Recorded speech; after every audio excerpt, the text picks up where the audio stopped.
वफाकी हुकूमत ने मुआशी सूरत हाल को बेहतर बनाने के लिए अब यकीनन बड़े फैसले करने और बड़े फैसले करने की हम बात करें तो सबसे जो बड़ा फोरम है जिसकी जो आइन के लिहाज से जिसको एक वहाँ पे उसको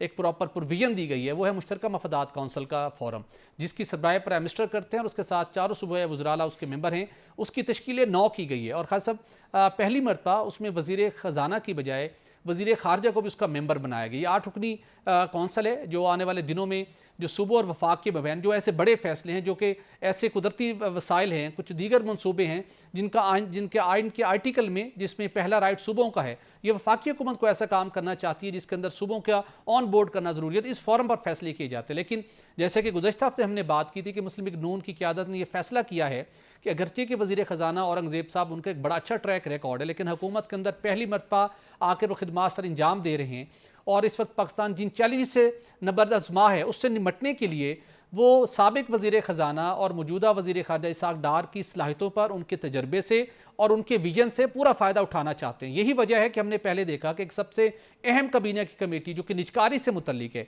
उसकी सरबराही भी वज़ीर ख़ारजा इसाक डार को दी गई है। इसके अलावा जो दीगर बड़े मुआशी फ़ैसले होने हैं, पाकिस्तान में सरमायाकारी आनी है, दोस्त ममालिक के साथ बातचीत करनी है, उसके साथ पड़ोसी ममालिक के साथ तल्लुकात को बेहतर बनाना है, जहाँ पे खारजा अमूर का भी तल्लुक है, वहाँ पर जो मुआशी पाकिस्तान ने फ़वाइद हासिल करने हैं उसके अंदर भी इसाक डार साहब को कलीदी किरदार दिया गया है। और अब मुश्तरका मफादात कौंसल के अंदर भी उनको शरीक करने की बुनियादी तौर पर वजह यही है कि जो उनका एक्सपीरियंस है और हम देखते हैं कि कानून के मुताबिक, कवायद और ज़वाबित के मुताबिक मुख्तलिफ फैसले करने हों, प्रोजेक्ट्स की अप्रूवल हो, डिसीजन मेकिंग हो, तो शॉर्टेस्ट टाइम के अंदर फैसला साजी का करने का जो एक एक्सपर्टीज रखते हैं इसाक डार हैं, इसकी वजह से उनको अब मुश्तरका मफादात कौंसल का भी मेंबर बनाया गया है। तो खास साहब जी, मैं आपसे जानना चाहता हूं, मैं सवाल करता हूं जी आपसे। जी लाजमी, मुझे ये बताएं भट्टी साहब, ये मुश्तरका मफादात जो कौंसल है, ये इसमें वजीर खारजा का क्या काम है, मुझे ये बताएं जरा। अच्छा, जो वजीर खजाना बनाया है, आपको अगर उन पर तबार नहीं है, मेरे इस शक को तकवीयत मिलती है कि जब भी हमारा माजी में भी जैसे शौकत अजीज आए थे, मोइन कुरैशी आए थे, ये IMF की तरफ से आते हैं लोग जो वजीर खजाना, ये इनका एक अपना खास सिस्टम होता है जो मैं कहता हूँ जो माजी के तजर्बात इनके हवाले से अल्लाह ऐसा तजर्बा ना करवाए, वो हमेशा हमारा जो भी खजाने का तहस नहस करके चले जाते हैं। इसीलिए वो अपना खास कोई मिशन है जिनका औरंगजेब साहब का, उन्होंने अपना मिशन जो है वो पूरा करना है और उसको रगेद रगूद की हमें मंगाई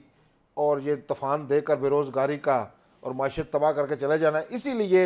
इनको जो सागडार साहब हैं, इनको बीच में किसी साथ वजारत खारजा की भी टोपी भी पहनी हुई है और साथ वजीर खजाना की टोपी भी पहनी हुई, और जो मेरे ख्याल में IMF के तहत जो मेरे रिकमेंड किए जाते हैं लोग, मेरे शक को तकवीयत मिलती है। सर, मैं आपके शक और उसके साथ थोड़ी सी आपकी मालूमात में आपके अंडरस्टैंडिंग को थोड़ी बेहतर करने की कोशिश करता हूँ। जाहिर सी बात है कि हम लोग जो जिन हालात से गुजरे हैं, हम शक की तरफ बड़ी तेज़ी से तरफ बढ़ते हैं। माजरा ये है कि औरंगज़ेब साहब पहली मरतबा अमूर मुमलिकत चलाने के लिए आए हैं। उसके बाद अब जो गवर्नमेंट है, मुस्लिम लीग नून की गवर्नमेंट फ्रंट एंड से मामलात को लीड कर रही है। आपने कामयाबी हासिल करनी है तो सबके खाते में आनी है, अगर आप किसी पॉइंट पर नाकाम हुए तो वो आना है नून लीग के खाते में। तो लिहाजा डेफिनेटली नून लीग की क़यादत इस हवाले से फ़िक्रमंद होगी कि हमने जो सबसे बड़े मुआशी फैसले करने हैं, तो वो शख्सियात जिनका एक माजी का ट्रैक रिकॉर्ड है, जो बेहतर फैसला साजी कर सकते हैं मुआशी सूरत हाल के हवाले से, उनकी इंडक्शन इस वजह से है। और उसके साथ साथ वो भले वज़ीर ख़ारजा हैं, लेकिन वो असल मामला क्या है, वो कैबिनेट के मेंबर हैं और किसी भी कैबिनेट के मेंबर को किसी कमेटी में लाया जा सकता है, जैसे कि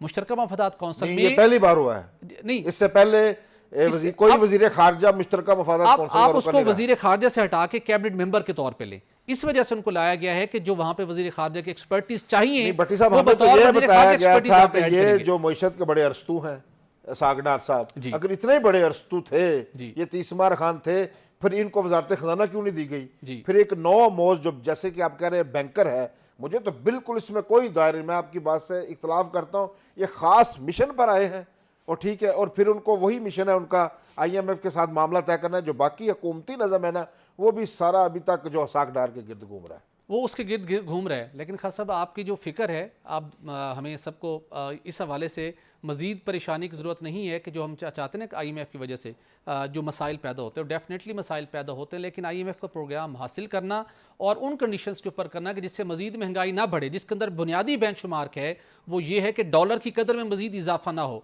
इन्फ्लेशन का रेट मज़ीद ऊपर ना जाए, एक्सचेंज रेट कंट्रोल में रहे, तो आप एक विन विन सिचुएशन में होंगे। और इस वक्त जो एक कम्बिनेशन बना है एक गवर्नमेंट टीम का, अब इनका इम्तिहान तो यही है कि आपने IMF का प्रोग्राम भी लेना है और आपने मजीद चलो भट्टी महंगाई साहब, बढ़ने से भी आपने उसको रोकना हम है। खुशगुमानी कर लेते हैं, 2-4 माह देख लेते हैं, लेकिन मुझे इस तरह के जो फैसले आ रहे हैं ना, बस एक टांग उनकी वजारत खजाना में है, एक टांग वजारत खारजा में है। ठीक है, माहर वो है, पूरी दुनिया में वो मशहूर हैं। खास साहब कि वो दुनिया का ट्रेंड चेंज हो चुका है। अब खारजा और मुआशी अमूर को, खजाना के अमूर को आप अलग नहीं कर सकते। आप देखिए, अभी आप बैरून मुल्क हैं, किसी दोस्त मुल्क से बात कर रहे हैं, पाकिस्तान जिस चैलेंज के अंदर है, जो भी वजीर खारजा होगा, जो भी हो, उसको यक वक्त पाकिस्तान की मुआशी सूरत हाल के ऊपर भी बात करना पड़ेगी। उसको बतौर वजीर खारजा पाकिस्तान के लिए इन्वेस्टमेंट लाने की भी बात करना पड़ेगी। तो चीज़ें इस वक्त बड़ी आपस में इंटरलिंक हो चुकी हैं, जिस नहज पे इस वक्त पाकिस्तान खड़ा है।